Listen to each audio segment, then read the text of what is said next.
கர்நாடக மாநிலம் மாண்டியாவில் நேற்று நடந்த விநாயகர் சதுர்த்தி ஊர்வலத்தில் கற்களை வீசி தாக்குதல் நடத்தியவர்களை கைது செய்ய கோரி நடந்த ஆர்ப்பாட்டத்தில் ஈடுபட்டவர்களை போலீசார் தடியடி நடத்தி கலைத்திருக்கிறார்கள். இது தொடர்பான கூடுதல் விவரங்களோடு இணைகிறார் சிறப்பு செய்தியாளர் முகிலன்.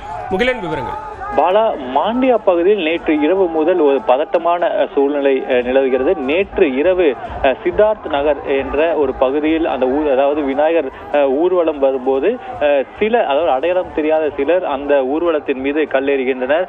இதற்கு பதிலாக அந்த விநாயகர் ஊர்வலத்தில் வந்தவர்கள் அங்கு அருகில் இருக்கக்கூடிய மசூதி மீது கல்லெறிந்திருக்கின்றனர். இதனால் இரு தரப்பினருக்கிடையே ஒரு பெரும் வன்முறையானது நடக்கிறது.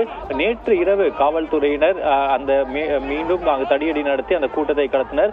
இன்று காலை அதாவது அந்த விநாயகர் ஊர்வலத்தின் போது கல்லெறிந்தவர்களை கைது செய்ய வேண்டும் என்று ஒரு தரப்பினர் பெரும் அளவில் கூடி இன்றும் அந்த மசூதியை நோக்கி முன்னேற முற்பட்டனர். அப்போது அவர்களை தடுத்து நிறுத்திய காவல்துறையினர் தற்போது அவர்களை தடியடி நடத்தி அவர்களை கரைக்கக்கூடிய ஒரு காட்சியை நம்மால் பார்க்க முடிகிறது.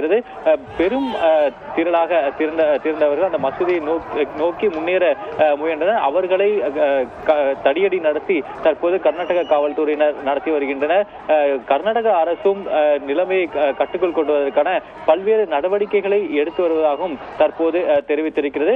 மிக முக்கியமாக அங்கு அந்த கொடும்பாவிகள் எல்லாம் போட்டு எரிக்கப்பட்டது. பாலா, தற்போது கர்நாடக மாநிலத்தின் உள்துறை அமைச்சர் அதாவது அந்த பகுதியில் செக்ஷன் 144 ஊரடங்கு உத்தரவை தற்போது பிறப்பித்து தற்போது கைது நடவடிக்கைகளும் நடைபெற்று வருகிறது. சுமார் 21 பேர் தற்போது வரை கைது செய்யப்பட்டிருக்கின்றனர். பாலா, விவரங்களுக்கு நன்றி முகிலன்.